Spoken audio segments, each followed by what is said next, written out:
¿Qué tal? Buenas tardes a todos. Bienvenidos al seminario. Hola, maestra. Buenas tardes. ¿Qué tal? Buenas tardes. Hoy tenemos como invitado, tenemos dos invitados, el profesor José Rafael Martínez Enríquez y a Virgilio Ricardo Lázaro Cermeño. Ellos nos van a platicar un poquito de arte y matemáticas, un trabajo que se llama Los engaños del ojo y de los pintores.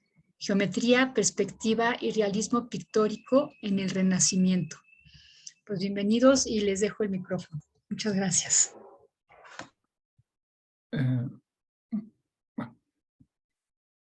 Ya empiezo a hablar. Sí, adelante. Sí, adelante. Ya me están mirando ellos. Sí, ya. Sí, aquí estamos todos. Pues buenas tardes a todos. En nombre de Virgilio y mío, pues estamos aquí presentes para ofrecerles un resumen de un trabajo que elaboramos hace unos meses y que en gran medida la relevancia, la importancia de él es que se introdujeron programas de visualización para responder a unas preguntas que nos planteamos al principio de este proyecto. Entonces, voy a presentarles el...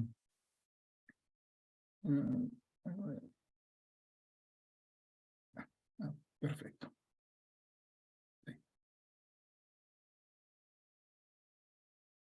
Entonces, una pregunta para los presentes que antes que avance quisiera agradecerles su presencia. Veo que son de varios planteles, lo cual pues es muy halagador que haya tantas personas interesadas en estas cuestiones y espero que puedan disfrutar de la plática y enterarse de algunas cuestiones que no es muy usual que se traten en los ámbitos de la enseñanza de las matemáticas o de las ciencias en general, y es estos vínculos que se establecen con las humanidades y en particular con las artes plásticas.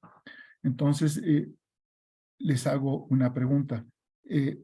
La imagen, ¿la ven claramente? Como para decir que pueden seguir comentarios que haga acerca de las ilustraciones que aparecen ahí. Sí, se ve claro. Podría ampliarla más, pero entonces ya borraría lo que viene después y entonces haría un poquito más difícil que vaya siguiendo yo mi propia plática. Déjame ver.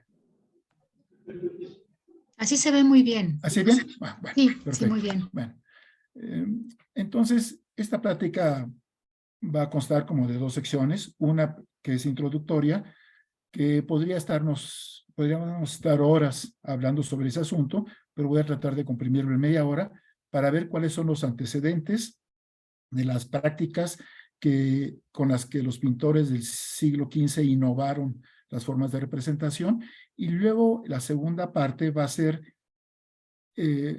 mostrarles qué es lo que se puso en juego para poder responder a las preguntas que nos planteamos.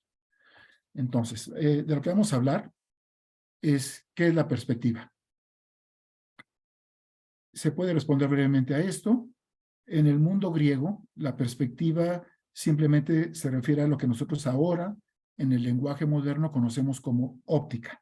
Pero es una óptica ampliada, porque para los griegos, hablar de óptica, están pensando en aquello que tiene que ver con la visión. Todos los aspectos que involucran a la visión forman parte de lo que se llamaba optiqué, que más adelante va a ser traducido, digamos, al castellano como óptica y también a otras lenguas, ¿no? Con sonidos parecidos. Entonces, esto significa que hablar en el pasado de óptica, estaríamos hablando de cuestiones geométricas, de cuestiones físicas, o sea, lo que entiende uno como física, sobre la naturaleza de la luz. Estaría uno hablando también de anatomía, de fisiología, de psicología y de todo este mundo que incluía hasta los sueños. Pasada o entrada a la Edad Media, estos estudios se redujeron y básicamente se referían a cuestiones geométricas y un poco a cuestiones de la física. Y la manera como se tradujo el término óptica al latín es perspectiva. y se refería exclusivamente o básicamente a estas dos cuestiones. Pero más adelante, en el siglo XIV, cuando se empezó a hablar de la representación, ya sea en un panel, sea en una pared, en un muro, en una estela, entonces, como se introdujeron técnicas geométricas para distinguirla de la perspectiva que se trataba en los textos latinos traducidos del griego a través del árabe, entonces introdujo otro término que le llamarían perspectiva de los pintores, a veces perspectiva lineal, a veces prospectiva, a veces prospectiva, etcétera, etcétera. Entonces hay varios términos que se están refiriendo a lo mismo, y esto tiene que ver pues con los lugares donde se estaba trabajando estas técnicas, tiene que ver con las distintas tradiciones en las que están sumidos los artesanos que las están poniendo en juego, etcétera, etcétera, ¿no?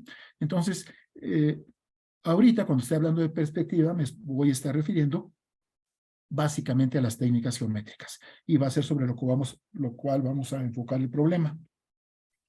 Luego vamos a ver de dónde surge esto, hablando de la problemática, las necesidades que surgen en las bodegas, en los talleres de los pintores. Vamos a ver las respuestas que van a dar estos pintores que eran considerados como no artistas todavía. El término como lo entendemos de artista, es hasta se acuña o se maneja en el siglo XVI. En ese entonces eran artesanos. Pero se van a unir con los humanistas, es decir, con los intelectuales, para ofrecer una respuesta a las preguntas que se estaban planteando. Vamos a ver que en las respuestas, en las soluciones que daban a la problemática que se plantearon, básicamente se ocupan de objetos o de escenas que involucran solamente rectas. Y lo que nos vamos a hacer la pregunta es, ¿cómo es que interviene el problema de la curvatura? ¿Cómo representar la curvatura de los objetos? Y para ello vamos a tomar un objeto de estudio que va a ser la parábola. Y nos vamos a preguntar si se manejaban en las pinturas del siglo XV y XVI el dibujar parábolas, tal cual, parábolas, y si fueron entonces los pintores los primeros en ocuparse de esta figura geométrica. Sería algo bastante sorprendente en que fueran personas que están más preocupadas por los aspectos visuales y no por los científicos, no por la filosofía, los que se dieran cuenta de la importancia de estas curvas. Bueno, entonces, pues, lo que hacia manera de introducción les diría que durante la Edad Media la cultura dominante predicaba que las imágenes deberían jugar un papel narrativo y que éste estaría al servicio de las enseñanzas religiosas básicamente. A partir del siglo XIV, o sea, 1300 y tantos, bueno, casi desde el principio, con Giotto, este discurso inicia una transformación bajo la idea de que la imagen debería intentar ofrecer una semejanza de lo real, y así, poco a poco, se instauró la idea de lograr una copia fiel de la realidad. O sea, al principio tal vez no aspiraban a poder reproducir lo que veían los ojos, sería un problema demasiado complicado, y lo que les interesaba eran las partes simbólicas, básicamente. Pero a partir del siglo XII, con la irrupción de las catedrales y las representaciones en los murales de escenas religiosas, pues se veía la necesidad de representar mejor la escena para captar la atención de los que estaban ahí, que se habían perdido la misa, pero querían, por ejemplo, recuperar algunas de las historias religiosas que enaltecían cierto tipo de virtudes, etcétera, etcétera, y pues veían en las paredes un medio al que los fieles, los feligreses, podían acudir en cualquier momento. No hacía falta un sacerdote que estuviera explicándole ciertos pasajes, sino que los pasajes que se habían considerado importantes en esa localidad podrían ser revisados simplemente observando las imágenes, y alguien con algo más de conocimientos podría estarlas explicando, ¿no?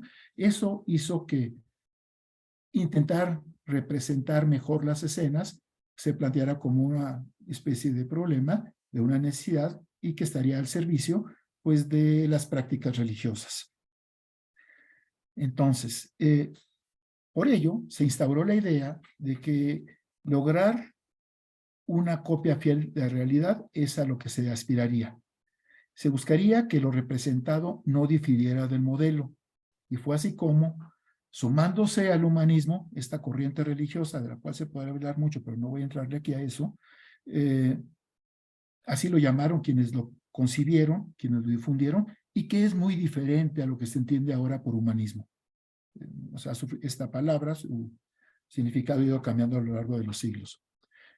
Y esto ocurre iniciado el siglo XV, que es también cuando se sitúa, se localiza ese movimiento que se llama Renacimiento, que transforma completamente las formas de pensar.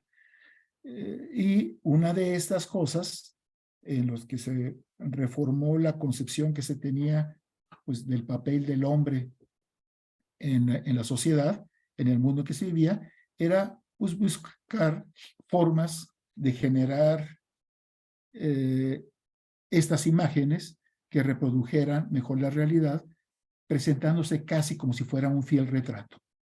Es decir, reproducir la realidad es lo que se buscaría. Bueno, ahora, vamos a contrastar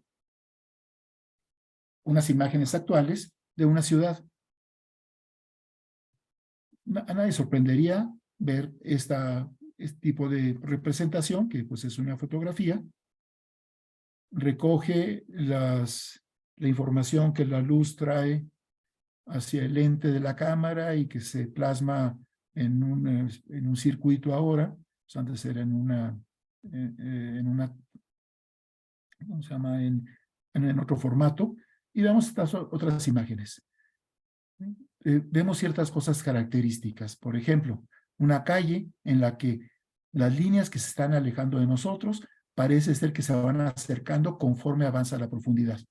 El mismo fenómeno o efecto lo podemos ver en esta visualización desde abajo de varias torres que están muy cercanas unas de la otra. Una vez más, conforme se va ascendiendo en altura, se va alejando de nosotros los distintos pisos conforme están más altos y vamos viendo que las líneas que están delimitando cada una de las torres parecieran irse acercando. Pues esto es algo a lo que estamos acostumbrados, pero contrastemos esto con una representación de una ciudad en una pintura del siglo XII, o sea, típica de la Edad Media. Tenemos también una ciudad ahí. Aparecen personajes, los cuales no aparecen en las fotografías anteriores que les mostré, pero aquí podemos comparar los tamaños de las personas representadas al frente, o sea, más cercano a nosotros, con las personas que van saliendo por una especie de portal y las murallas que rodean a la ciudad a la que daba acceso este portal. Podemos ver los edificios en la parte posterior e inmediatamente nos damos cuenta de que, pues sí, podemos identificar los elementos que están ahí, pero en ningún momento nosotros pensamos que eso está reproduciendo la ciudad tal y como la veía. Veamos otras imágenes para ilustrar que estas formas de representación o estos defectos en la representación pues eran comunes a todas las imágenes que se producían de ciudades. Vemos a las personas con tamaños que no corresponden relativamente a los tamaños que deberían tener las ciudades. En general, las personas aparecen muy grandes y no es solamente el efecto de que estén más cercanos al observador, simplemente lo que se busca es presentar a las personas con la ciudad como telón de fondo. La ciudad es simplemente un escenario, pero ese escenario lo reconocemos, pero sin embargo nosotros nos damos cuenta que hay problemas. Por ejemplo, si nos fijamos en esta imagen de la derecha, en la parte izquierda de ella, tenemos una torre que nos está mostrando una pared de ella. ¿Sí? Y tal como se ve esta torre, significa que estamos nosotros observando la ras de tierra. Entonces, pues las ventanas que están a la mitad, las consideramos como que están más arriba que la entrada.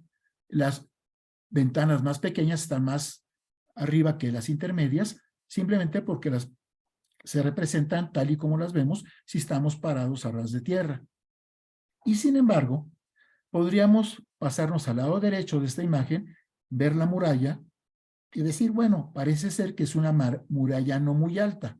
Si la comparamos con el tamaño de la entrada, pues podríamos decir que casi con 3 personas que se monten una sobre la otra, podrían brincar esa muralla, lo cual sería un tanto absurdo, que las murallas, su función es proteger, y el equivalente a 3 personas, como su altura, pues sería algo poco práctico, ¿no? Pero lo que más llama la atención, o sobre lo que quiero llamar la atención, es el techo de esta torre que está atrás. Esta representación corresponde a la entrada a Florencia, y lo que tendríamos aquí atrás es el baptisterio. Uno lo puede identificar, y luego más abajo viene una torre de una iglesia. Bueno, lo que nos sorprende en esta representación del baptisterio es que lo estamos mirando como si estuviéramos en una colina, o sea, no a ras de tierra. Entonces, aquí hay un contraste en que una parte está representada, vista por un cierto observador en una cierta posición, y la otra está representada posiblemente por el mismo observador, pero cambió de posición, o es la representación de 2 observadores diferentes. Aparentemente, a los pintores de la época o los ilustradores no les importaba mucho esta incongruencia, ¿no? Sin embargo, estos trazos que estábamos mirando aquí, que nos hacen recordar que esto es una torre, que esto que está acá también es una torre, la cual estamos viendo el techo, nos está recordando edificios. Esos edificios ocupan un lugar en el espacio. Por eso podemos decir que los trazos geométricos que reproducen ese especie de escenario, pues están induciendo la sensación de espacialidad, pero son espacialidades diferentes a las que se exhiben en las fotografías y en las pinturas medievales. Entonces, ¿cómo es que fueron mejorando los pintores en este esfuerzo por reproducir de una mejor manera la sensación de espacialidad? Una cosa es que sientas que hay un espacio ahí, y otra que sientas que se está reproduciendo fielmente a como lo veríamos con los ojos. Es decir, nos estaríamos preguntando si, no con esas imágenes medievales que les presenté, pero si habría otras imágenes en las que los pintores podrían estar engañando al ojo, haciéndolo pensar a nosotros, a los poseedores de los ojos, que estamos mirando una escena real y no una representación de ella. Veamos un poco de los avances que se lograron.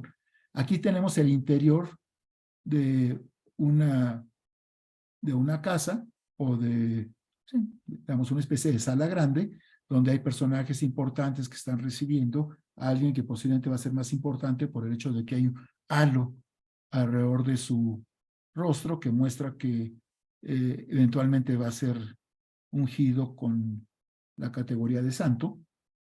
Pero lo que quiero ver es esta parte que está arriba. De manera inconsciente, uno percibe que está en el interior de una habitación. ¿Por qué? Pues porque hay unas líneas aquí arriba a la izquierda, suponiendo que ahí empezaron, que representan distintos niveles de la pared esta.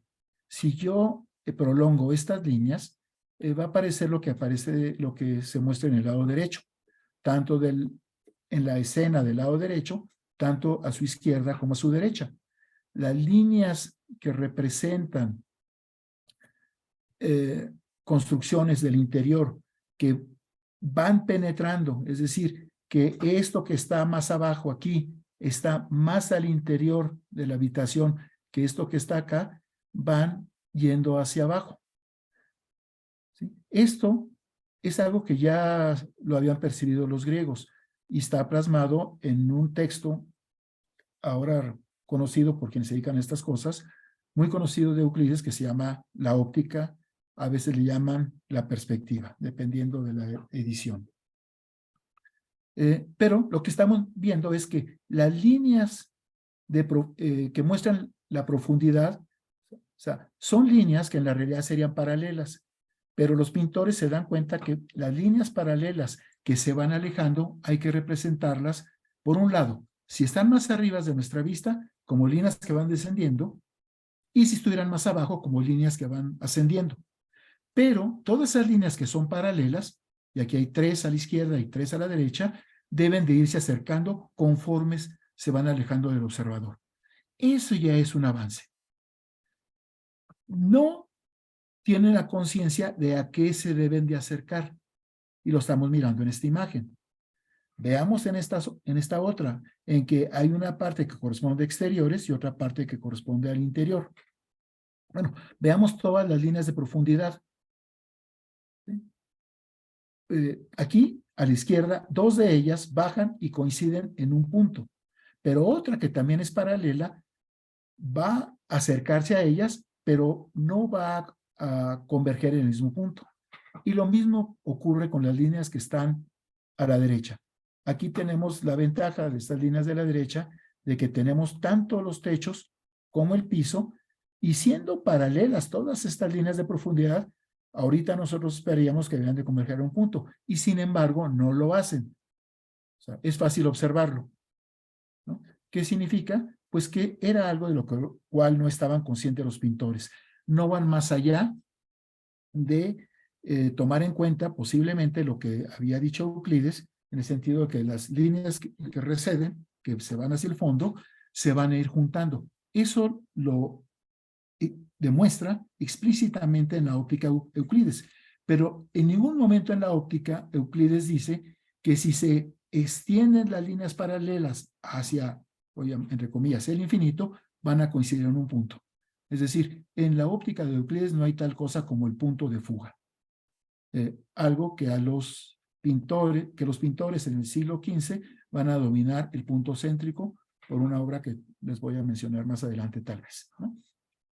Bueno, en resumen, sí nos damos cuenta en estas imágenes que los trazos geométricos que observamos inducen espacialidad, una sensación de profundidad, pero solo de manera fragmentada, porque las pinturas típicas medievales lo que hacen es proponer, tal vez un poco inconscientemente, esta descripción está hecha por Panofsky a principios del siglo XX, y lo que dice es que proponen un espacio agregado, un espacio en el que los objetos se yuxtaponen sin que se tengan en cuenta sus relaciones espaciales. Es decir, un observador dibuja la parte derecha, otro, o él mismo cambiando de posición, dibuja la parte izquierda, cambia de posición y dibuja la parte central y simplemente lo plasma en una superficie. O sea, no está consciente de que va a haber cierta congruencia entre todo lo que está aquí representado. Entonces son espacios agregados, espacios yuxtapuestos.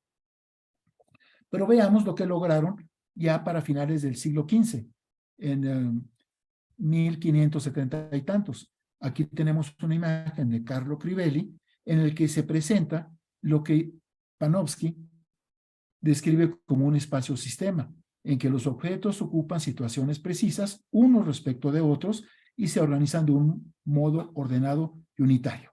¿Qué significa lo de las situaciones precisas y el modo ordenado? Pues que los personajes que están al frente, si fueran del mismo tamaño que los que están detrás, aparecerían más grandes.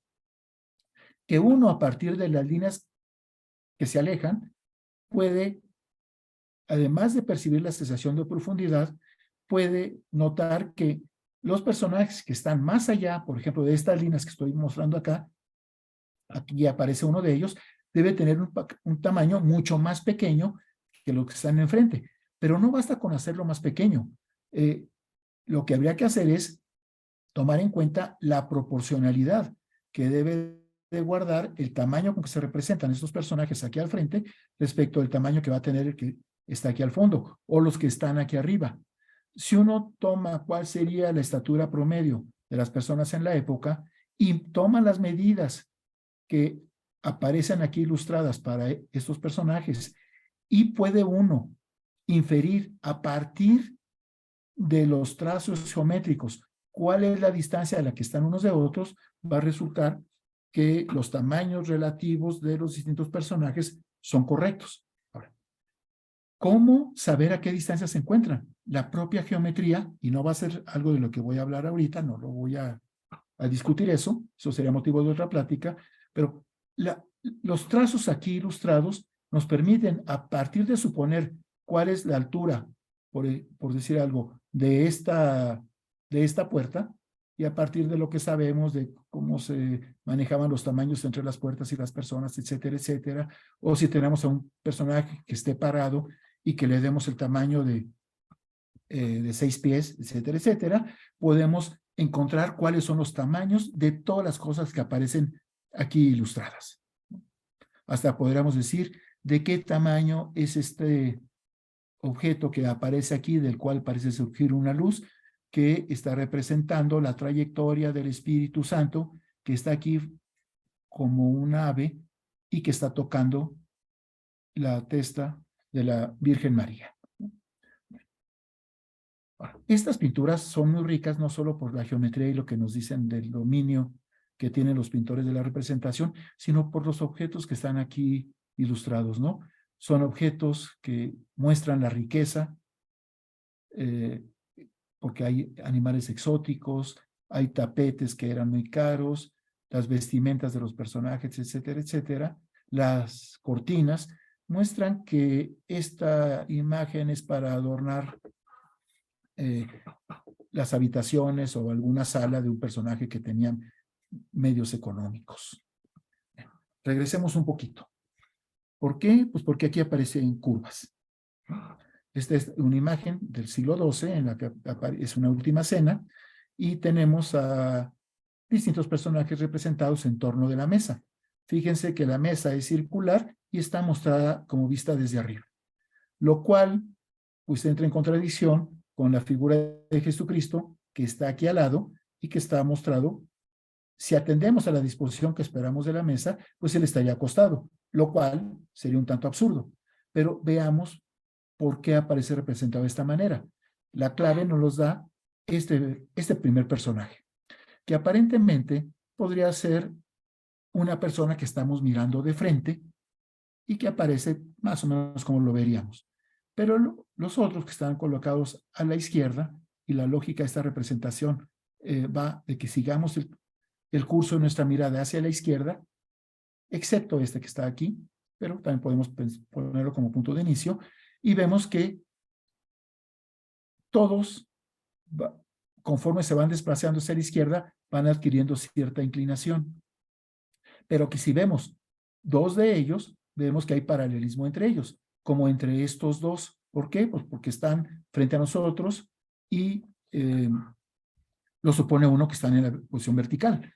Pero entonces, si nos desplazamos más hacia la izquierda y tomados de dos en dos, son más o menos paralelos ellos y como que la verticalidad se va cambiando, ¿no?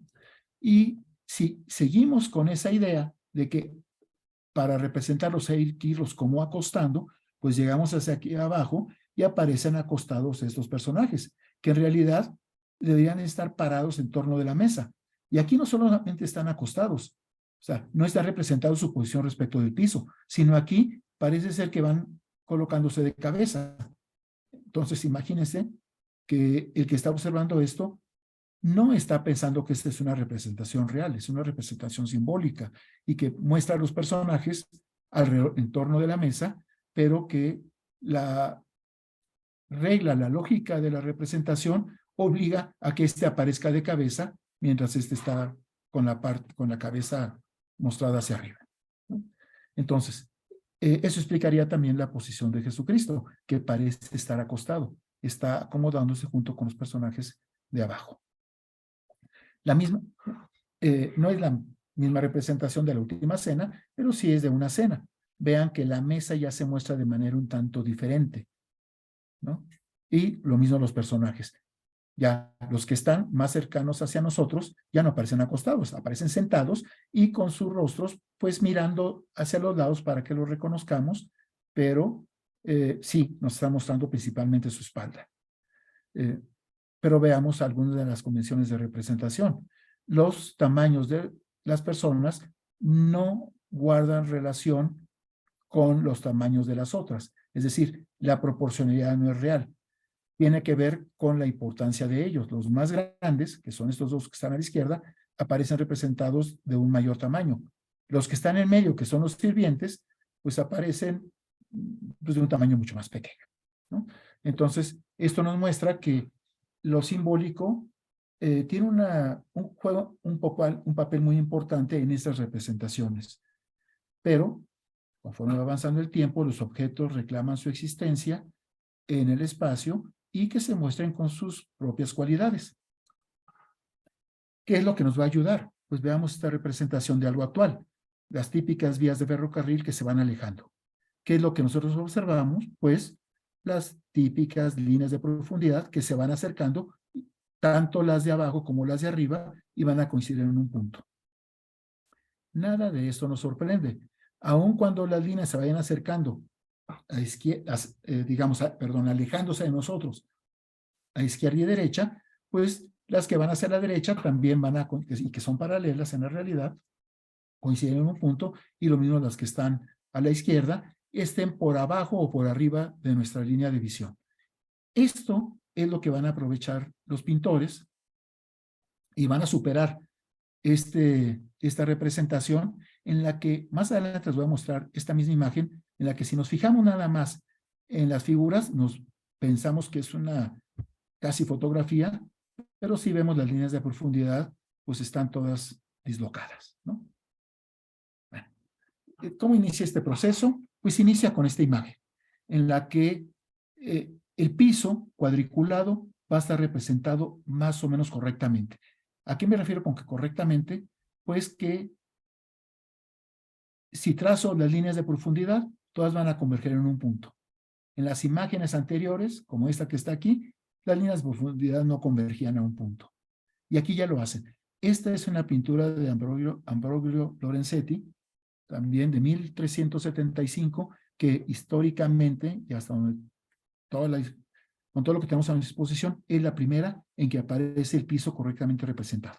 ¿Por qué es importante esto del piso cuadriculado representado correctamente? Pues porque eso permite colocar los distintos objetos que están parados sobre el piso, sean personas o sean objetos, de tal manera que los podemos identificar en dónde están situados. Y eso nos da una idea de la espacialidad. Pero ¿cómo construir este piso cuadriculado? Entonces, no voy a darle las justificaciones, simplemente las recetas, pero veamos la atención que pone el pintor, no solo al piso cuadriculado, sino hasta detalles como el libro.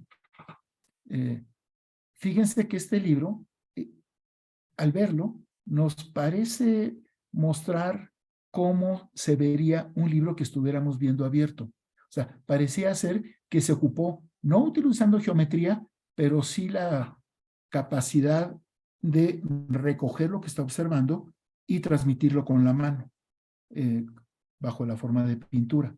Fíjense que estas líneas que son paralelas, unas están yendo aquí hacia la izquierda, estas también se van a hacer hacia la izquierda, pero de manera diferente, y que muestran cierta curvatura. Se puede uno preguntar si esta es la curvatura que adopta un libro cuando lo dejamos así abierto. Por lo pronto, esta ilustración es maravillosa, porque aparentemente así es como vemos un libro que está abierto. La pregunta sería, si es así, la realidad, o si nuestro ojo nos está engañando. Bueno, fue tal el dominio que alcanzaron los artesanos, que hasta las que trabajaban la madera hicieron cosas tan maravillosas como esta. Este es un estudio que está en Urbino, en que las paredes están cubiertas de madera y utilizan una técnica que se llama intarsia, en que toman pedacitos de madera de distintos colores y van haciendo distintos cortes como para mostrarnos esto. Esto, a mí me parecería que alguien abrió una ventana y se están mostrando los objetos tridimensionales que están dentro de esta especie de armario. Aquí aparecen estas esferas, aparece esto que es una figura que la utilizaban los pintores para mostrar su maestría en el trazado en perspectiva de objetos. Y lo toman porque es un objeto circular, que sería mucho más complicado. De hecho, no logran plasmarlo como si fueran círculos. Simplemente son aproximaciones a círculos a través de utilizar figuras rectilíneas. La importancia de la representación la podemos ver aquí. Si estamos viendo aquí al Arcángel Gabriel y a la Virgen María en esta anunciación, esto que está aquí parece una columna. Y si nos limitamos a lo que está, digamos, a la altura del ala hacia abajo, no sabríamos si esta columna está en medio de ellos dos o está de esta manera. Con lo cual, aquí interpretamos como que ellos están en el interior de una habitación, ¿no? Pero es por el hecho de que podemos observar la colocación de esta columna respecto del piso y dónde están colocados los personajes que podemos saber que ellos están más hacia el fondo que esta columna. Digamos, estos son los trucos que podrían ser inconscientes, pero que la geometría nos va a plantear como algo necesario. Estas imágenes simplemente son para que vean la maestría con la cual representaban ahora las ciudades. ¿En qué se basaron? Pues en que dicen, vamos a suponer que tengo un observador, tengo un objeto que va a ser representado en una superficie, y supongamos que esta superficie está dado por es transparente, y entonces nos bastaría unir los distintos puntos que aquí identifico en el objeto con el ojo, ver por dónde cruza esta ventana, marcarlo, y luego simplemente unir los puntos por donde cruzó, y tengo una reproducción del objeto este. Bueno, eso sería muy sencillo cuando estamos representando objetos que tenemos enfrente y podemos hacer esta armazón. Pero, ¿qué vamos a hacer con los objetos imaginarios? Para empezar, tenemos que ver cómo vamos a trazar un piso cuadriculado en perspectiva. El primer truco consistió en lo siguiente. Tomemos la parte más cercana del piso cuadriculado, dividámosla en partes iguales. Elegimos un punto donde estaría colocado el ojo del observador. Es decir, este es el piso y aquí está plantado un observador y aquí estaría su ojo. Entonces, este punto que llamamos céntrico representa la altura del observador. Entonces, desde estos puntos en que dividí la base del cuadrado que está más cercana a mí, trazo líneas que se van a unir allí. Son las líneas de profundidad. El problema es dónde trazo las transversales. Bueno, un truco muy utilizado es decir, elijo una cierta altura, que si trazo una horizontal, es decir, la transversal, me figure algo que parezca un cuadrado. Si estoy satisfecho con esa altura que elegí, entonces, ¿cómo trazo la segunda transversal? Pues simplemente mido cuánto valía esto y tomo 2/3 partes y lo coloco aquí. Entonces, esta altura es 2/3 partes de la original. Y la tercera altura sería 2/3 partes de la anterior. Entonces, utilizando eso como truco, pues me daría estas magnitudes y tendría aquí este piso que parecería estar en perspectiva. Sin embargo, si trazo las diagonales, resulta ser que si yo continúo esta diagonal, no va en la misma dirección que esta otra, ni tampoco en la dirección de esta otra. Y esto era una manera de comprobar los pintores si su representación de un piso cuadriculado era correcta. Entonces aquí se dice, bueno, parece un piso cuadriculado, pero es incorrecta. ¿Cuál fue la manera correcta? Pues es esta que aparece representada aquí y que voy a mostrar de una manera más sencilla en esta parte, ¿no? Imagínense, esta es la ventana y tengo un piso cuadriculado que quiero representar. Y voy a suponer que el tamaño aquí de esta horizontal es lo mismo del tamaño del horizontal del piso que es cuadrado. O sea, y el que voy a representar aquí con esta línea de profundidad, y la pregunta es, ¿hasta dónde debo colocar esta línea? El truco consiste en lo siguiente. No voy a meterme en la explicación óptica de por qué ocurre así, pero lo que hacen a partir de que se publica un libro que se llama De la pintura, el autor es León Battista Alberti, y es donde se presenta por primera vez las bases teóricas para la representación en perspectiva. Y nos dice, ¿quieres representar un cuadrado? Haz esto que está aquí. Pon la ventana, es un cuadrado, y la base es el tamaño del cuadrado que quiero representar.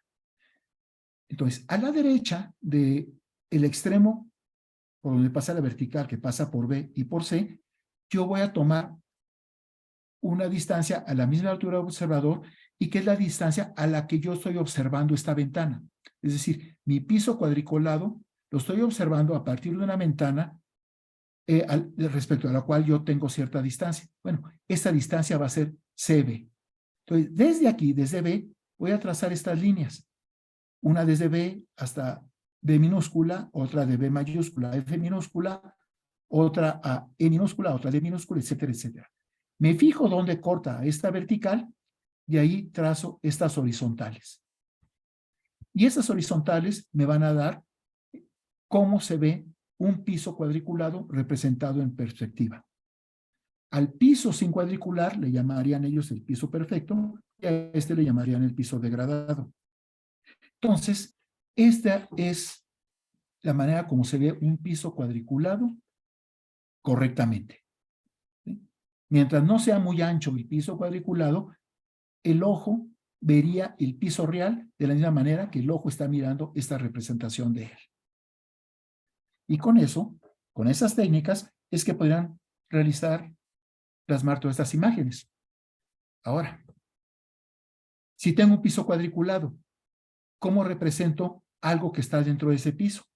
Pues, pensemos que ese piso cuadriculado lo pongo ahorita en la vertical y yo quiero representar, o sea, lo pongo como esta cara vertical y quiero ver dónde colocaría en la representación del piso, en la perspectiva del piso ese, aquí arriba. Entonces, utilizan este truco. Levantan una vertical acá y luego lanzan una línea a este punto céntrico, ¿no? De tal manera que aparecería lo que tengo aquí a la derecha, subiendo, toca aquí y luego va para acá, ¿no? Bueno, lanzo otra línea horizontal ahora, en la segunda imagen, que toca a esta diagonal, en el punto D, levanto una vertical y hago exactamente lo mismo. En la tercera imagen se ve cómo donde tocó la horizontal se va para acá, ¿no? Y va a cortar tanto esta línea como esta otra van a tocar a la diagonal. ¿Qué es lo que estoy haciendo? Con esta línea que tracé hacia acá y que se reprodujo aquí en la imagen de la tercera imagen, estoy guardando la misma distancia y estoy viendo cómo se proyectaría esta distancia conforme voy avanzando en el piso degradado hacia el fondo. Ahora, ¿dónde debo de colocarlo? Pues precisamente donde la línea de profundidad que correspondió a D subiendo acá y tocando a la línea GR en este punto, donde corte a la diagonal, de la misma manera que aquí abajo PD estaba tocando a la diagonal en D, pues ahora la va a tocar en D'. Ahí trazo la horizontal y esta horizontal está reproduciendo esta que esté abajo. Entonces, este punto P aparecería en el piso degradado en el punto P'. Simplemente aparece como una especie de proyección sobre esta línea horizontal de la imagen que tengo aquí en la vertical, ¿no? Entonces, haciendo esto, podrían, si lo que tengo es un cuadrilátero, reproducir ese cuadrilátero aquí arriba. Y si lo que quiero es reproducir una figura que tuviera volumen, es decir, que tuviera altura, pues lo que hago es aplicar, y me voy rápido porque si no me alcanza el tiempo, aplicar técnicas semejantes para determinar las alturas, cómo deben de corresponder conforme se van alejando, de tal manera que puedo reproducir una caja que está sobre este piso cuadriculado, bueno, en este piso, y la reproduzco aquí arriba. Bueno, y pueden lograr así, reduciendo imágenes de figuras curvas a porciones rectilíneas, pueden ir encontrando o localizando donde cada una de esas líneas van a aparecer en la figura en perspectiva y pueden lograr cosas como esto que está aquí, ¿no? En que esta imagen aquí a la derecha pues parece ser como si estuviera flotando en el espacio. Y lograron cosas como estas, que eran ejercicios que realizaban para mostrar la maestría que tenían en el dominio de estas curvas, ¿no? Pero, ¿por qué no intentar hacerlo con líneas curvas? Aquí a la derecha tengo unas líneas curvas. El problema es que no sabemos a qué corresponden en la realidad. No sabemos si están representadas correctamente. Entonces, vámonos al problema que voy a cambiar esto.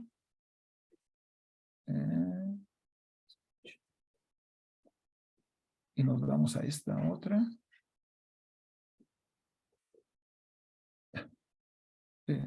Lo puse en 2 archivos porque por problemas de peso de los archivos, ¿no? Vean estas imágenes maravillosas. Bueno. en la que todo está, lo que se maneja son rectas. ¿Sí? Espero ya estén observando la imagen. Sí, ya. Simplemente son imágenes de lo que llamaban ciudades ideales. Entonces muestran grandes espacios abiertos con edificios preciosos, adornándolos, con personas ahí para mostrar la majestuosidad del entorno, o sea, en términos de los tamaños.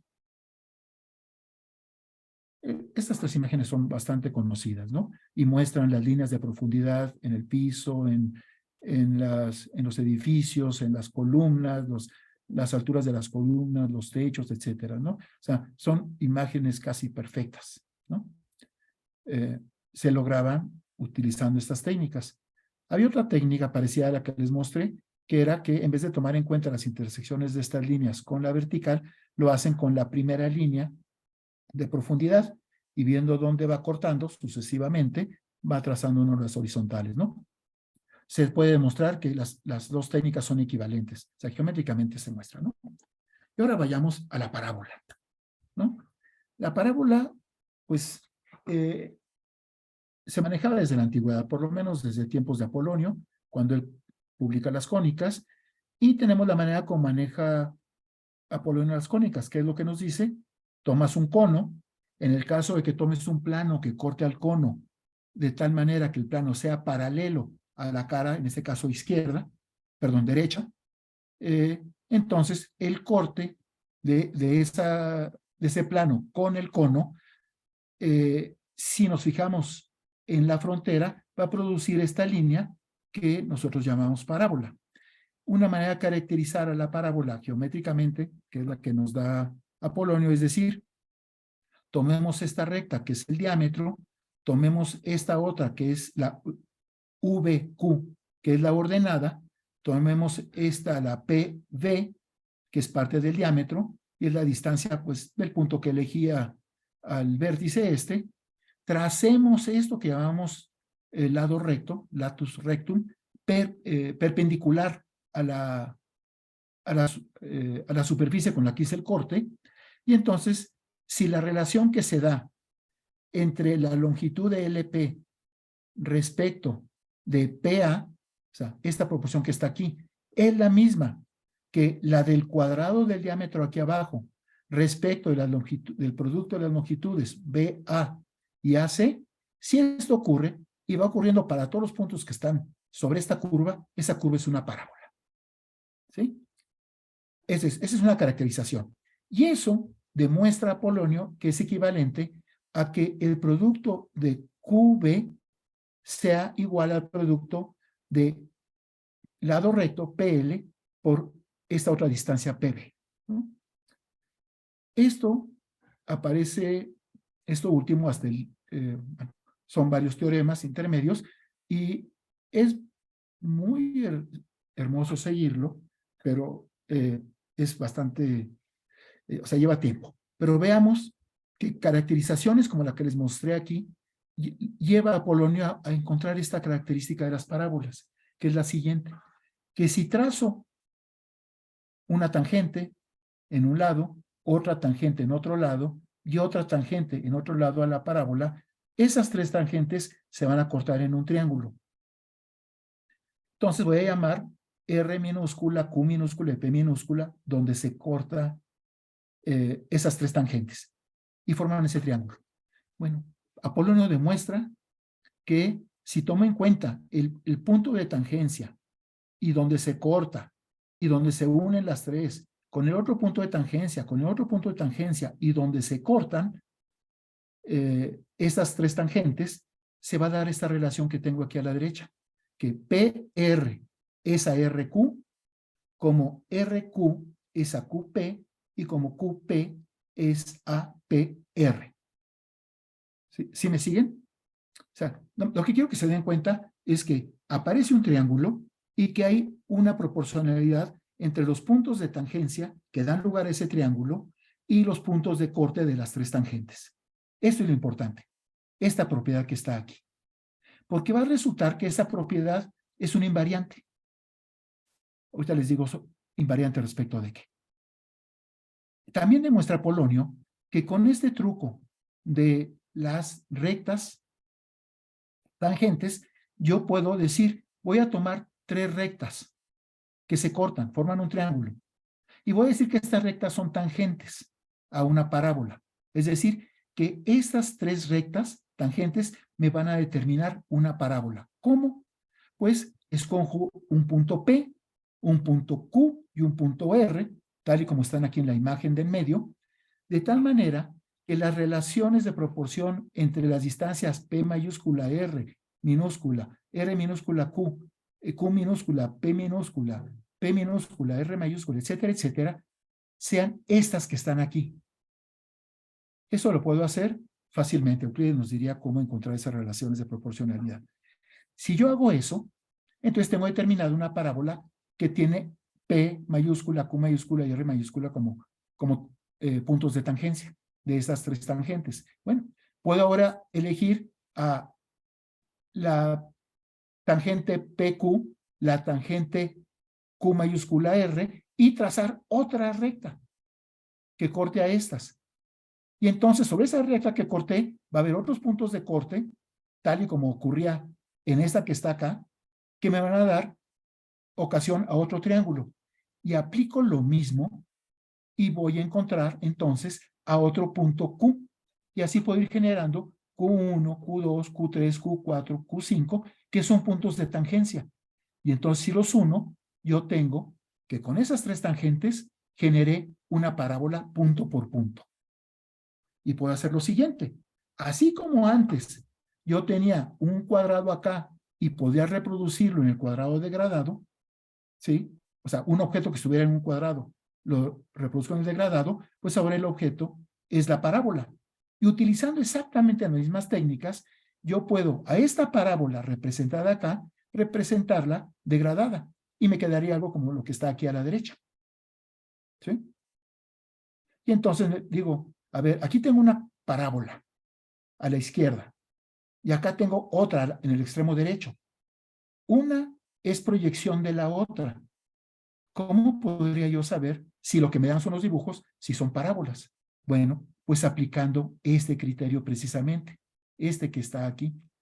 Y eso fue lo que Ricardo, que es un experto en cómputo, se dedicó a hacer.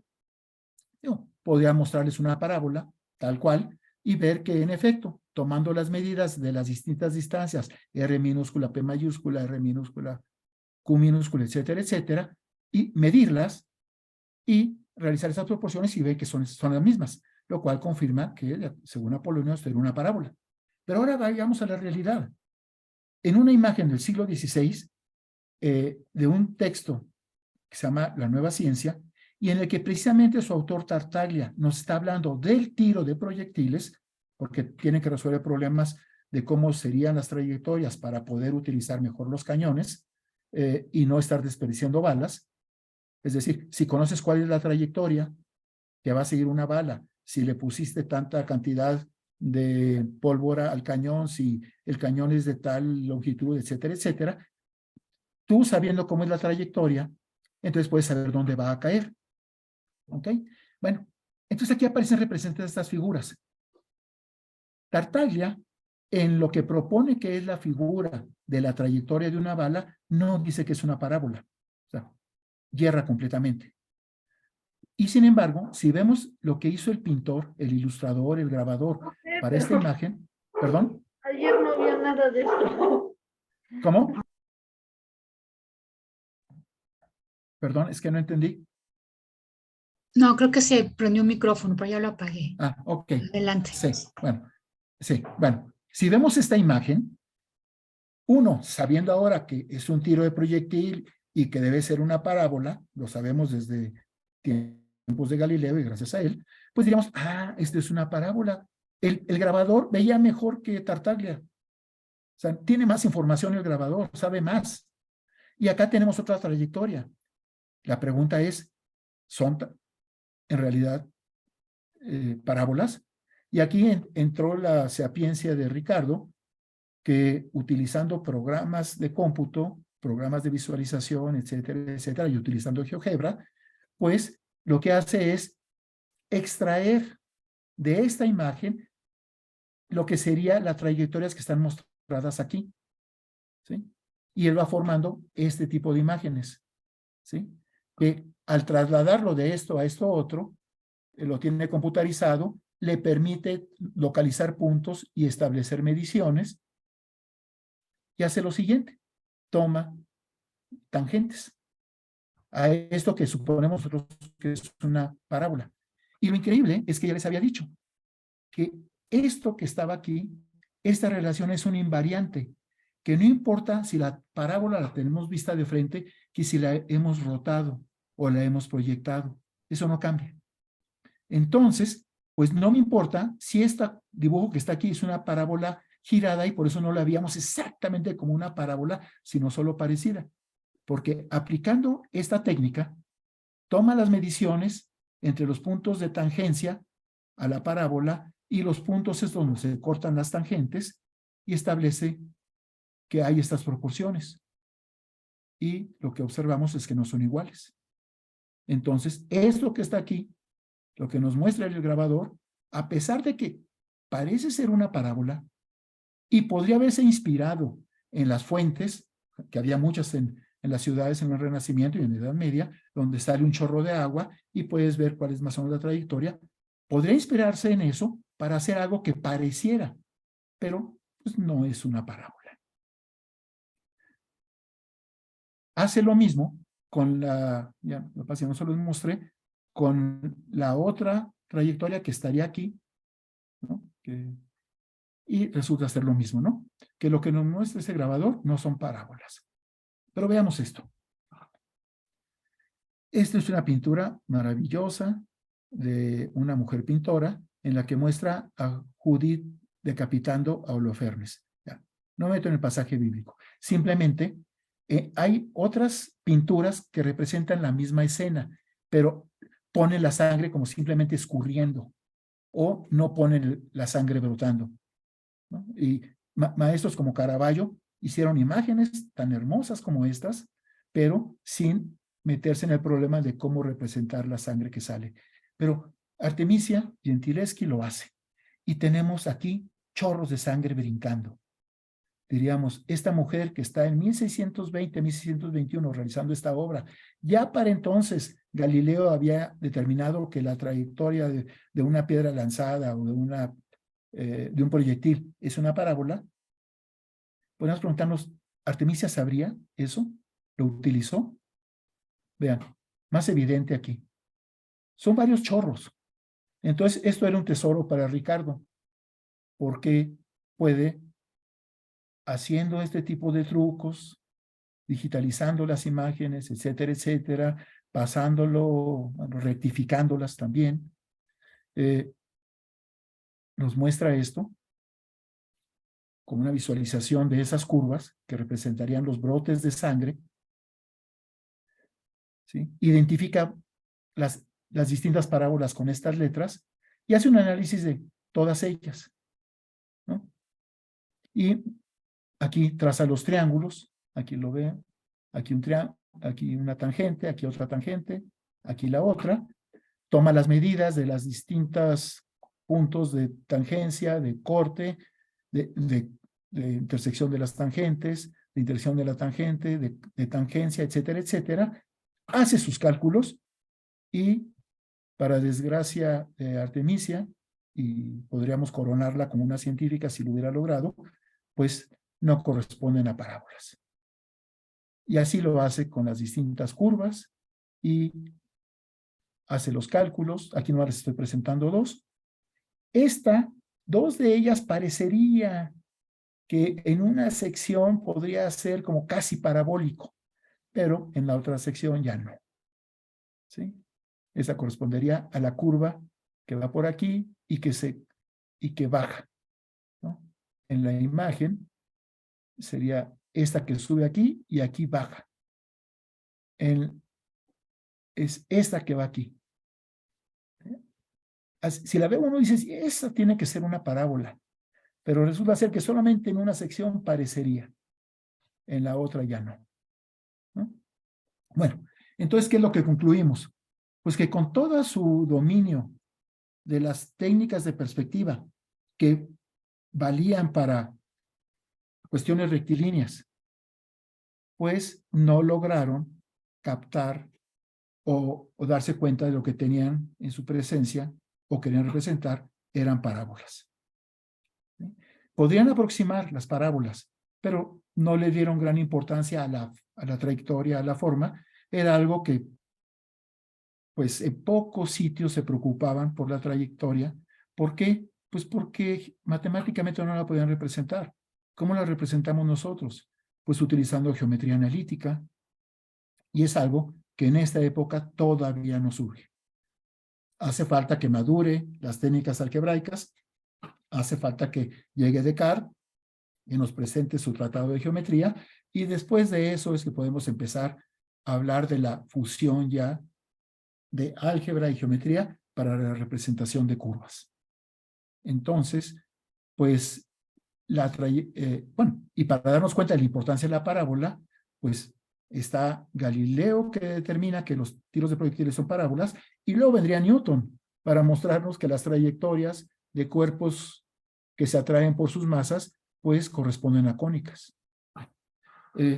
Tengo esta última imagen. No sé, Ricardo, si tú quieres comentarla, ya que para que puedas participar en esto último. Tengo estas dos imágenes de eso. No sé si Ricardo está todavía. Sí, aquí anda todavía. Sí. ¿Quieres comentarlas? ¿Comentarla? Ah, bueno, ajá.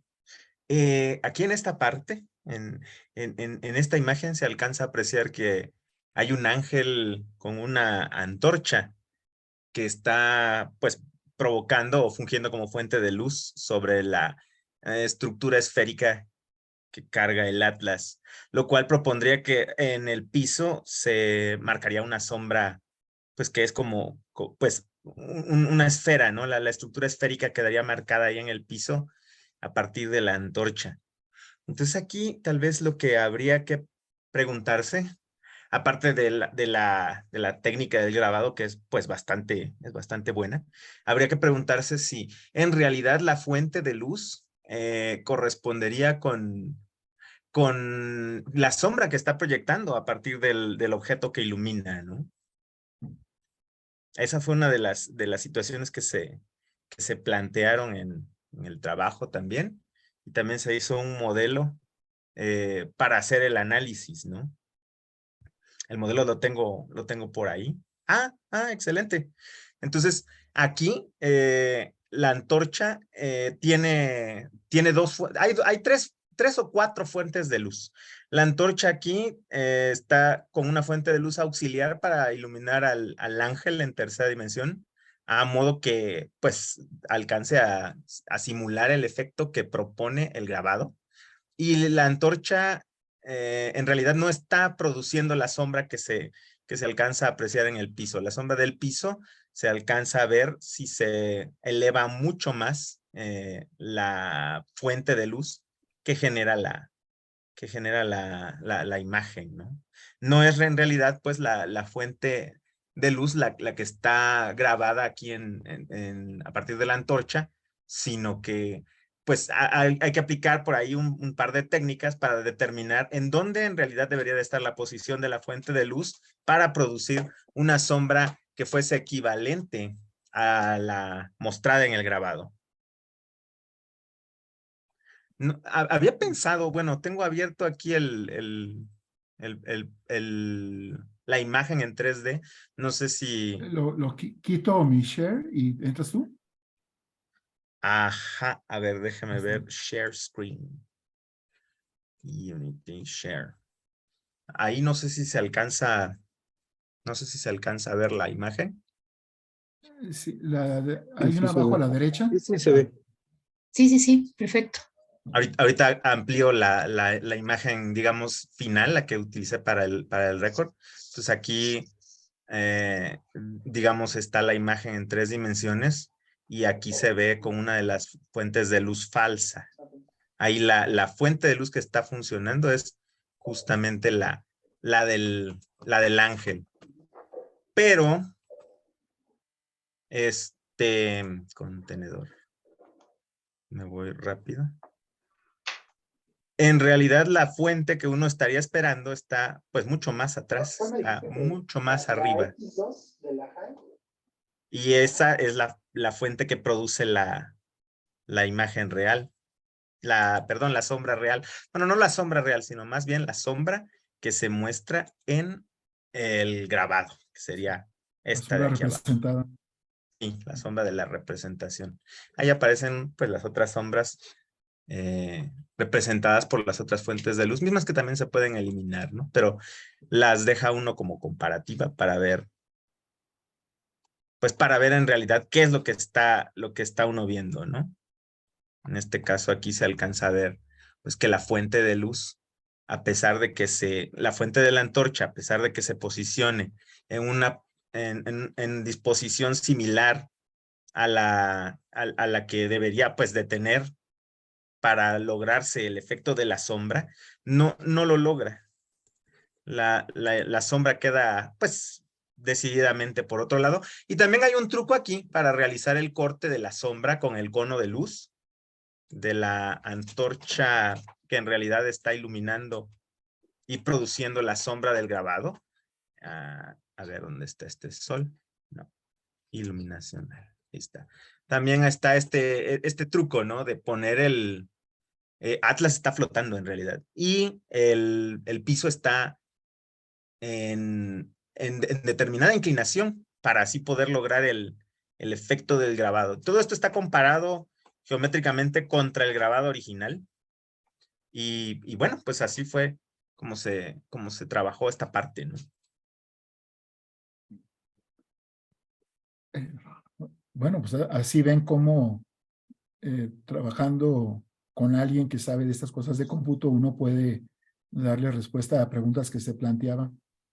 Pues, eran preguntas que yo me había hecho hace tiempo y pues platicando con Ricardo, él había estudiado ya una ingeniería en computación, sabe mucho de estas cosas y me dice, no, pues yo le puedo entrar a eso y le entramos y gracias a su dominio de estas técnicas de visualización, pues pudimos dar respuestas a esas, ¿no? Que es algo que no hemos visto en la literatura. Como que, digamos, quienes están trabajando en esos temas se enfocan en otro tipo de cuestiones, ¿no? Como que hace falta personas que, por un lado, tengan intereses en la ciencia, en matemáticas o en física, y gente que sepa de técnicas de geometría y que también se hayan metido en el mundo del arte en otras épocas, como para que se vayan planteando estas preguntas y se pueda dar respuestas, ¿no? Bueno, aquí le dejo para que si alguien quiere preguntar o comentar algo, tenga la oportunidad de hacerlo. Increíble trabajo, está increíble. Hay comentarios en el chat. Carolina dice qué trabajo tan extraordinario, como para dejar pensando a aquellos que creen que en el arte no hay matemáticas. No, la hay y mucho. Gracias. Hay mucho. Sí, digo, hay un momento en que se separan los artistas de los matemáticos y eso ocurre a mediados del siglo XVI, cuando Guidobaldo del Monte escribe su libro.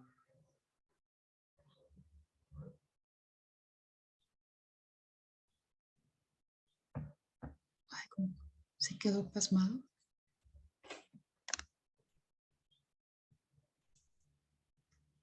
Bueno, no sé si, no sé qué pasó con Rafael. Pero como que no el texto es escuchamos. bastante complicado. Se cortó. Entonces ahí sí se separa, ¿no? Ya.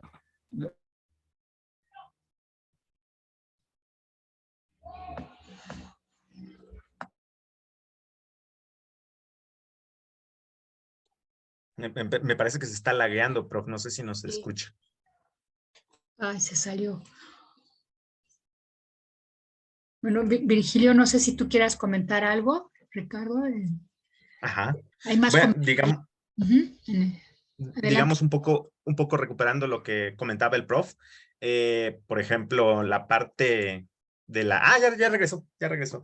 La parte de la representación facial, tratar de meter perspectiva para generar una representación facial, al parecer complicaba más las cosas que solucionarlas, y el pintor terminó decidiendo confiar en su habilidad para representar un rostro, más allá que en la perspectiva o en el uso de alguna técnica de perspectiva para tratar de plasmarlo. Pero disculpa, profe, es que como se lagueó su transmisión, ya me voy.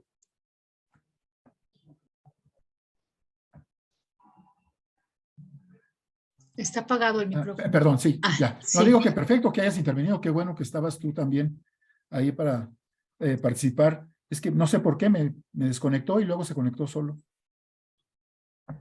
Pues hay varios comentarios en el chat, no sé si los quieran leer o si quieran. A ver, es que yo nomás tengo... Bueno,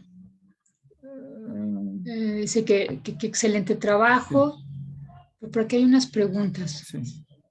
Mire, alguien que pregunta si esto lo enseñan en arquitectura. Yo he visto arquitectos, conozco a 2 o 3 de ellos, que saben manejar muy bien estos programas de visualización, pero en general no hacen lo que hizo Ricardo, de tomar una imagen y luego trabajarla así, ¿no? Sino que ellos generan las imágenes y sobre eso que generaron lo van moviéndolas, etcétera, etcétera.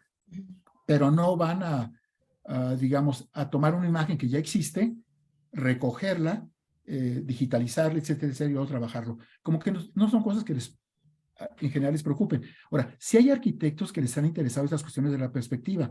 Hay uno, ahorita se me ve el nombre, García Salgado, creo se apellida, que publicó 2 o 3 artículos que yo vi bastante buenos en los años 90 sobre cuestiones de perspectiva. Entonces, sí, yo creo que sí, allá hay el material para, digamos, cognitivo e interés de algunas personas por trabajar esto. Me sorprende que hay más interés posiblemente en arquitectura que, digamos, en escuelas de artes plásticas. Una vez di una conferencia en La Esmeralda, que es pues, donde están los artistas, nadie tenía ni idea de estas cosas del Renacimiento.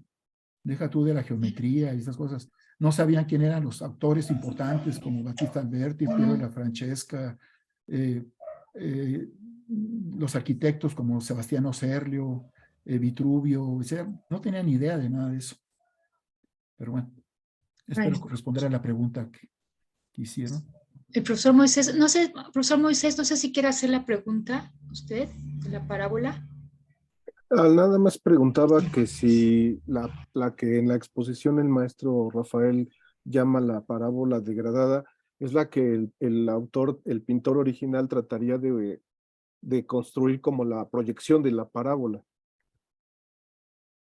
Digamos, como no se veía obvio como una parábola, pero sí parecía, pues supusimos que era una parábola degradada. Y así es como la trabajó Ricardo. O sea, como que es como la candidata a una parábola, pero todavía no había pasado la prueba de las razones. Exactamente. Y como tenemos esa invariancia de que no importa cómo esté representada la parábola, si usamos el truco ese de los triángulos, la información que nos dé debe ser la correcta, esté o no degradada, pues vemos que pues no provenía de una parábola real. Y estas técnicas de la perspectiva o de la óptica de Euclides son las que ya los pintores más famosos del Renacimiento aplican para esas pinturas donde se ve casi como si fueran retratos tomados con fotografía real, o ellos, como nos acaba de comentar usted en la escuela donde fue a dar su conferencia, también desconocen todas estas técnicas de la geometría. No, como técnicas sí las conocen, ¿no?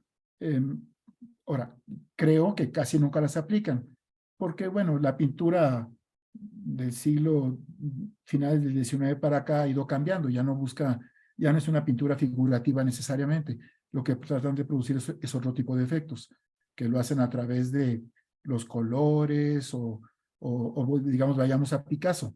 Si tú ves muchas imágenes de Picasso, distan mucho de ser copias de la realidad, más bien te muestran, digamos, un rostro en que parte del rostro está visto de frente, otra parte, y donde está la boca, a un lado está la nuca, y puedes, abajo de la nariz va a estar una oreja, algo así. digamos, lo que se pretende es otra cosa. Entonces, las técnicas geométricas ya no resultan tan relevantes. O sea, posiblemente lo aprendan en algún momento, pero ya lo olvidan, ¿no? Importan otras cuestiones, ¿no? Resaltar partes del cuerpo, usar mucho los tonos oscuros o los colores contrastantes, etcétera, etcétera, ¿no?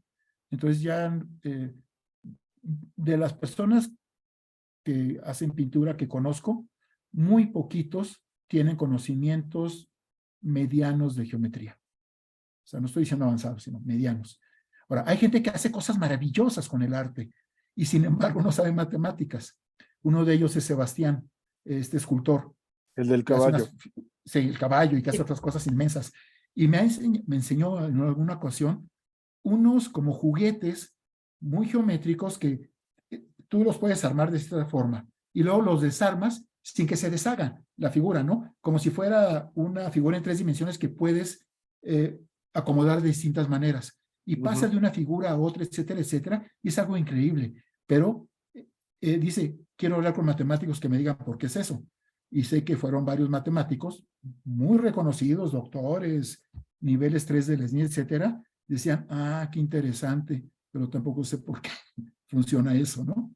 Entonces, no sé si mi pregunta sí era así en ese sentido, maestro, porque pues se sabe que todos estos pintores famosos que le dieron una revolución a la perspectiva y a la representación más realista del arte pictórico, se supone que ya por estos contrastes, estos cambios de luz que hacían, aplicaban en principio estas técnicas, pero realmente lo que está detrás de ellos, por lo que nos comenta usted, es su verdadera confianza en su habilidad de representar ya ellos con su arte, con su verdadera habilidad manual, ¿no? No tanto que aplicaran técnicas matemáticas o geométricas, ¿no?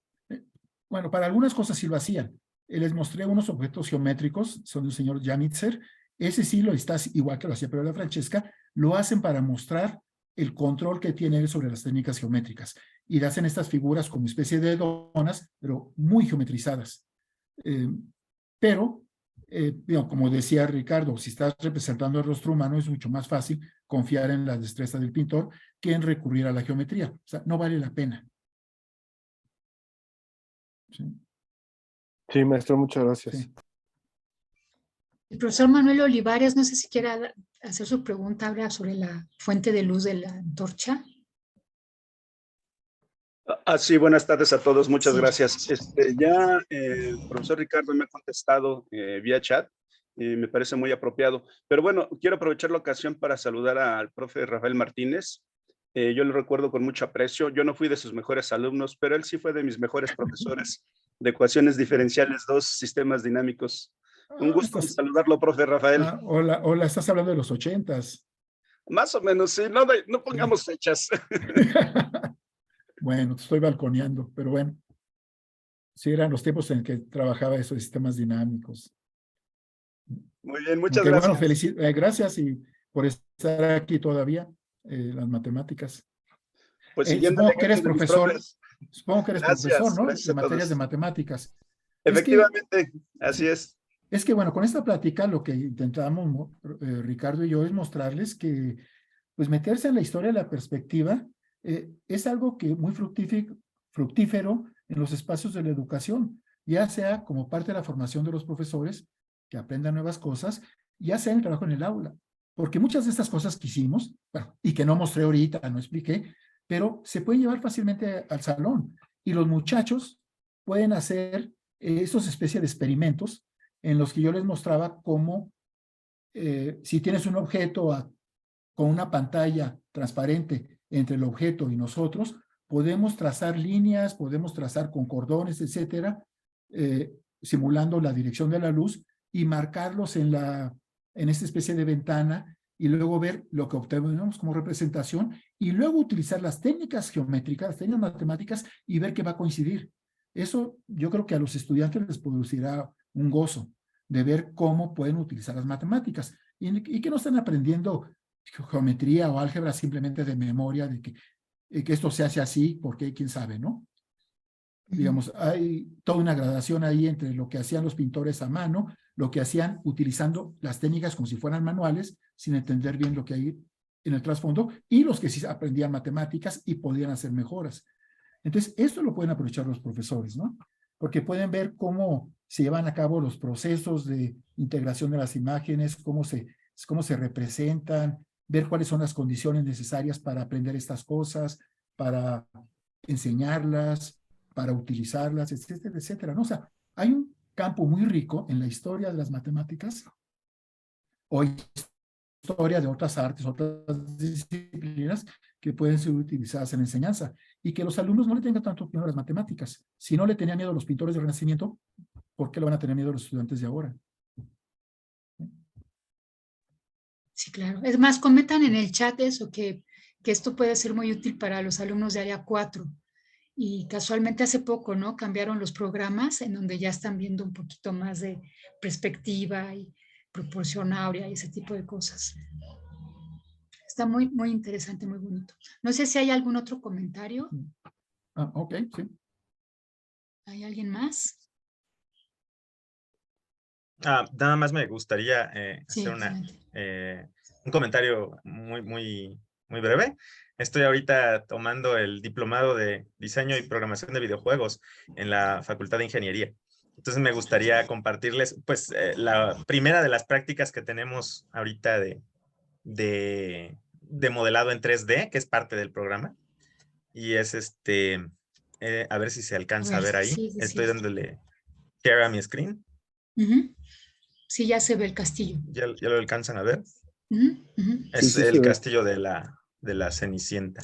Entonces aquí el truco está justamente en representarlo de frente, y aunque en realidad, pues desde atrás se ve distinto, pues no está como, la representación no está completa, pero se intenta dar una imagen o una, pues, apariencia de visualización visto de frente.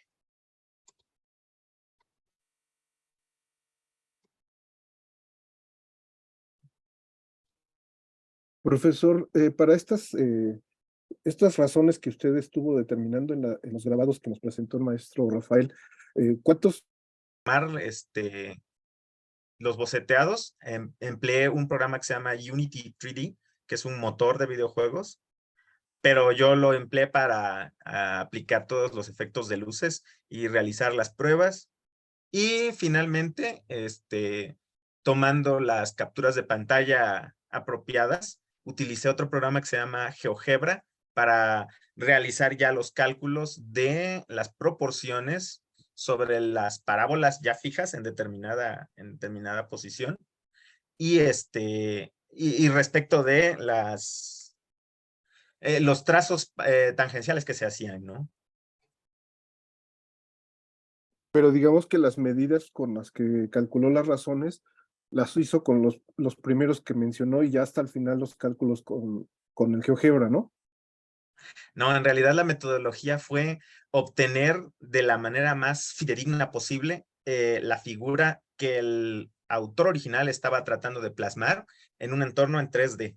Y a partir de la imagen en entorno en 3D, manipularla y luego, a partir de, pues, una captura de pantalla en determinada posición, generar la parábola o más bien la figura que pretendía demostrarse si era una parábola con las proporciones de Apolonio y, y realizar el cálculo empleando el programa de GeoGebra.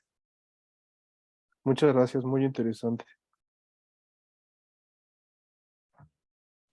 Sí, interesantísimo. No sé si haya más comentarios. Creo que ya no. Sí, está increíble el trabajo. Sí nos deja mucho para pensar. Sí, para imaginar también. Y para imaginar, exacto.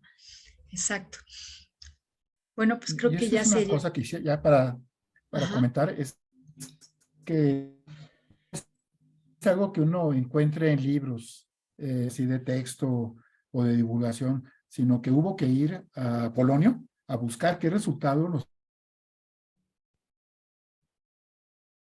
Otra vez se plasmó. Se nos perdió el maestro. Se perdió, se congeló. Creo que otra vez perdió su conexión. Bueno, yo estoy moviéndome Ay. y todo, me veo, pero parece que no me... El audio de Muy bien. repente se congela. Ok. Bueno, Ahorita te oímos muy bien. Ok, bueno, sí. Bueno, nada más decía que es algo que está al alcance de todos. Pues, podemos conseguir el libro de las crónicas de Apolonio y empezar a revisar, a ver qué nos es útil, etcétera, etcétera, a ver cómo se puede utilizar. O sea que eso podemos hacer todos, no hace falta, digamos, ser genios, no hace falta ser artistas, hace falta tener conocimientos y de distintas disciplinas, distintas áreas y mezclarlo, ¿no? Aquí, digo, afortunadamente estaba Ricardo, que tenía bastante experiencia e interés por esto de los juegos digitales y supongo que en algún momento producir su propio material y bueno, pues eso es útil en distintas áreas y disciplinas, ¿no?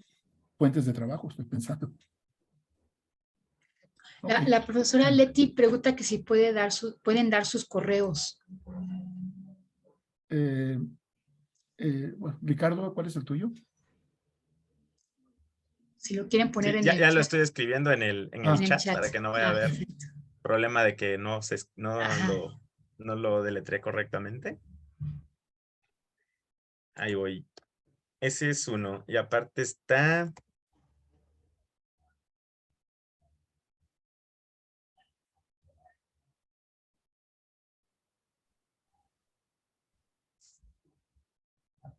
Listo. Cafeín 305 y virgilio.lazaro@ingeniería.unam.edu. Muchas gracias. Sí, el mío, ahorita se los... Ajá. a ver, ¿dónde le aprieto para que se vaya? Bueno, el mío es fácil. Es Enríquez, sin H, con Z, @unam.mx. Perfecto. De todos modos está. Ahí está ya. Sí, Perfecto. Enríquez. UNAM MX. Perfecto. De todos modos, la sesión va a está grabada y la voy a subir hoy en la tarde a la página de Integrando. Ahí la pueden consultar y la pueden ver sus alumnos. Y yo les paso a Ricardo, Rafael, les paso la liga para que puedan ver ahí la sesión Muy bien. grabada. Muchas gracias. Fue un gusto No, estar con muchas ustedes. gracias. Muchas gracias. Hasta luego. Gracias, gracias. Muy bonito. Hasta Gracias, luego. hasta Gracias. luego. Vale, nos vemos, la próxima va a ser el 1 de diciembre. También vamos a tener una plática de matemáticas y arte del profesor Saulo Gonzalo Carmona. Entonces nos vemos el 1 de diciembre. Hasta luego. Gracias. Muchas gracias, hasta ¿Me luego. pueden mandar el aviso de esa plática para conectarme? Sí, claro que sí. ¿Sí? Muy Claro bien. que sí, con Gracias. mucho gusto. Sí, gracias.